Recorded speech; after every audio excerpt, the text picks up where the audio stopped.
shocking to see again that the most powerful people in the country who are making decisions that affect our everyday lives are completely unaccountable to any kind of opposition or scrutiny. Let's not even start with the media that gives them a complete free ride. Well, that's what There I was is going to touch on nobody, there next. is nobody in this country that can get an answer out of that Liberal government that is satisfactory for the many Canadians. And that's why you're seeing the anger that you are seeing that is bubbling up, that is going to be a rude awakening when the Liberals decide to trigger the next election, because they will decide. Yeah. And going into the media, like I think one of the biggest topics, not just in Canada, but in North America in general, or maybe not Mexico. Mexico doesn't care about stuff, but censorship, right? There's an extreme censorship, and especially it's geared towards conservatives.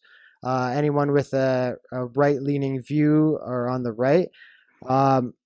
It's geared towards, religious sectors, specifically, Christians, geared towards, people who speaking on vaccines. What do we have to do to fix that? I know like Pierre is very vocal about ending defunding the CBC, but how did it get this far? Because it was it was created like that. It's an on purpose thing. It is funded by government. It is not a business model that succeeds on its own.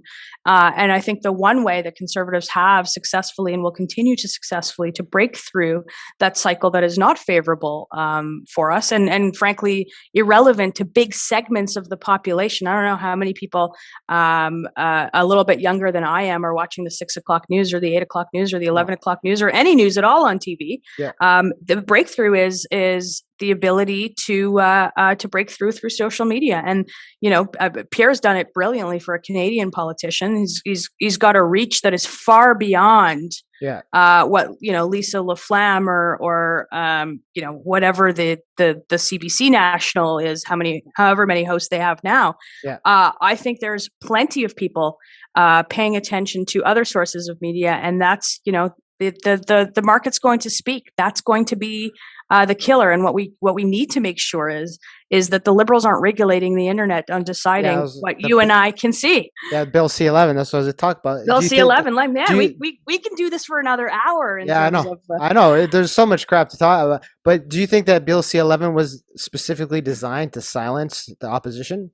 BillC11 was specifically designed to make sure that the government decides what you see on and not see on the internet. And no matter how many times they say that's not the truth, it is the truth. That is what it says in the legislation. It is the CRTC. That's a body that is arm's length from the government that governs what's seen on TV, radio, all of that.